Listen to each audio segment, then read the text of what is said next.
Everyone. Oh.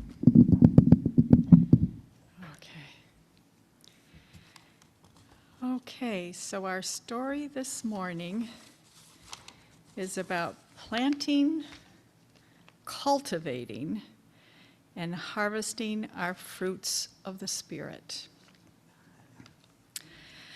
Until a few years ago, I had never taken into account the faith that is a part of farming or gardening.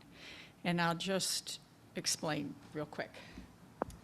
So we plant seeds and we plant plants, and we think we know what we're planting. I planted herbs, which came up herbs, lovely plants.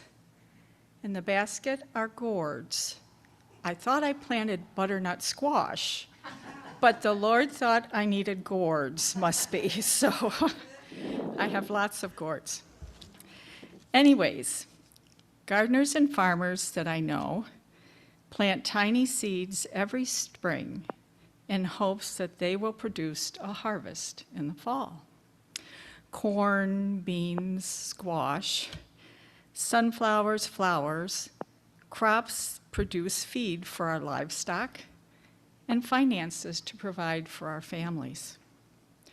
When we plant these little seeds, we know that there is a possibility that the seeds may never come out of the ground.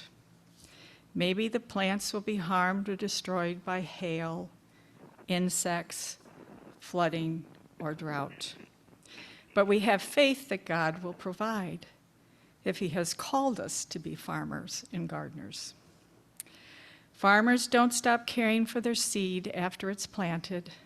They prepare the land and cultivate the soil to help the seed grow. Our gardens are the same. If we stop caring for our plants, our space would become overwhelmed with weeds. Now, what about spiritual farming?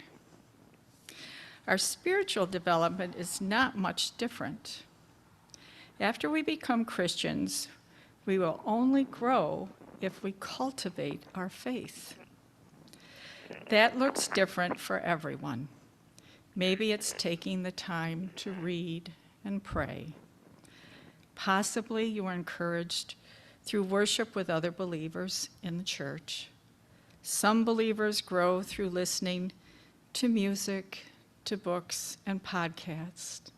Or maybe you belong to a community of believers that focuses on spiritual growth.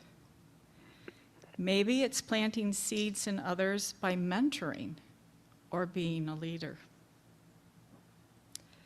Fruits of the Spirit. Are we planting, cultivating, and harvesting? As a Christian and as a gardener, I have always found some comfort in Galatians 5:22 through 23. But the fruit of the Spirit is love, joy, peace, patience, kindness, goodness, faithfulness, gentleness, and self-control. I had to stop and consider if I've been cultivating these seeds, that my fruits of the spirits are growing. So, love. Do I seek the highest good of others? Joy. Do I possess a gladness that is not based on circumstance?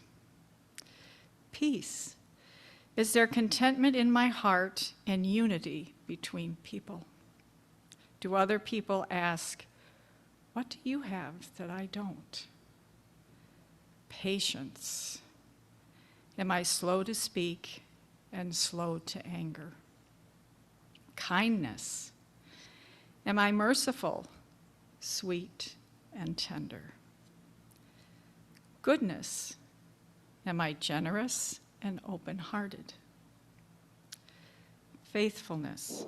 Am I dependable, loyal, and full of trust? In Luke 17:10, it says, what we were told to do, we did. Faith is doing what God has told you to do. Have I? Gentleness, am I humble, calm, and non-threatening? Self-control, do I behave well?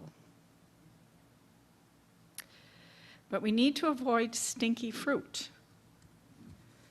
Fruit of the Spirit is perishable. It must be shared with others, or it will spoil.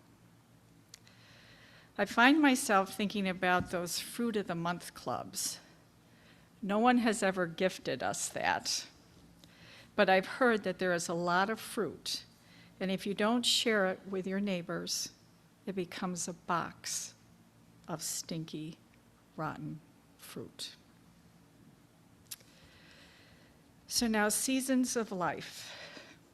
God says in Ecclesiastes 3, 1 through 2, to everything there is a season, and a time to every purpose under the heaven, a time to be born and a time to die, a time to plant and a time to pluck up that which is planted. I don't know what season you are experiencing right now. Are you planting seeds or harvesting fruit, or maybe both? I personally am in the season of growth.